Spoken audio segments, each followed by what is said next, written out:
Hi everybody, so you are well on your way with the spirit animal designs and ready to paint with watercolor. As I said before, you're going to be able to use watercolor pencils, but you will also get a watercolor palette with many color choices for blending or just using the straight up color if you prefer. So with watercolor pencils, you know it's a watercolor pencil if on the side it has the paint brush, it says watercolor on it. You always want to make sure you're using a watercolor pencil because sometimes students will accidentally put regular pencils in there, but I have gone through. So just double check when you're looking at them to make sure it's a watercolor pencil before using. You have pencil sharpeners if you need, and you can sharpen your watercolor pencils. So watercolor pencils can be used a few different ways. One of the ways that I like to use them is to first go in. So if I know I want this to be blue, because I already started that area blue, I can go in, do some dark shading first. I'm not pushing hard, it's just the color is dark. I'm filling that space.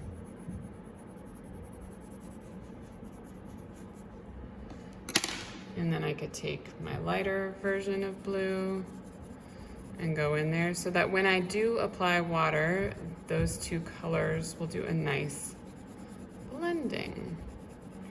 I can go lighter out here and add less blue so that it's really pale as it leaves. Or I can go back in and make it darker on the edges so it's just light in the center.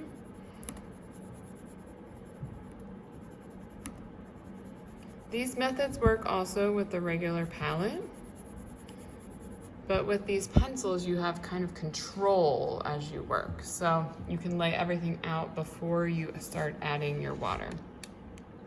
So if I want to continue this method and I'm going along the edge of the owl,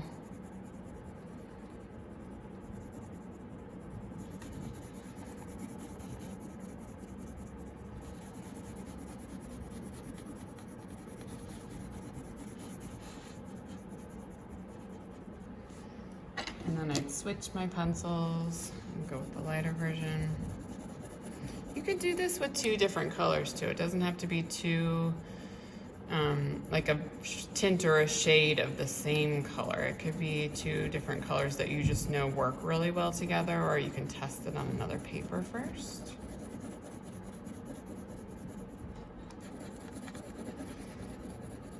And I'm going lots of different directions. If you push hard and you make real distinct lines with the watercolor pencil, you will probably still see those when you add water. So I'm going soft so that it just kind of all blends together. So it looks nice just as colored pencil. I'm gonna dip my paintbrush in the water and see what happens, just to show you. I'm being careful because I don't want my water to start spilling into areas I didn't mean for it to go. I'm washing my brush off.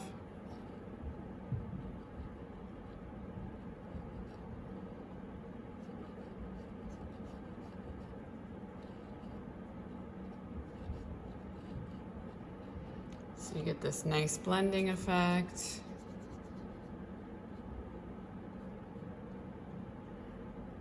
If you ever are like, oh no, I have too much of that color on my brush, just wash it off.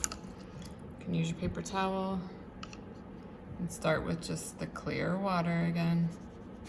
Let's go back into blending. And we always use our paper towels as well to do blotting or dabbing if needed. So I'm moving the color down because it wants to make little sections of color. And go back in with paper towel, do some blotting, and I have some really nice coloring mixing going on. You can do this as well with your paint palettes. So when you're looking at your palette, this version that I'm giving you for this project has lots of different tints and shades of all the colors. So you can also just take dark to light with these, or if you know, okay, well the turquoise will look really nice with the yellow, I could blend those. If you need a different color that you can't find in the bin, you know, the bin of colors with the watercolor pencils or the palettes, you can ask me and I can help you think of a new method. I'm okay with you mixing tempera paints if you need a deeper brown with these, because the tempera paints are also water-based. So you can use lots of different colors. I think I used tempera with this originally. So in the end, it'll just look like a straight up watercolor painting, even if you use a little tempera, some of the watercolor palette, and the watercolor pencils. Have any questions along the way? Let me know. If you need to get a piece of white paper out and test any methods, you are welcome to do that. Some people in the class had asked me, can't these pencils just be dipped right into the water? Yes, they can. I'll flip my paper over to show you. So if you dip them right in the water, you can brush them around like they are the watercolor brush, but they come off really dark right away and you get this grainy feeling, this grainy look, and it looks more like colored pencil. So if that's the look you're going for, you can do that. And then you have to let these pencils dry, because now you've just made the whole tip wet.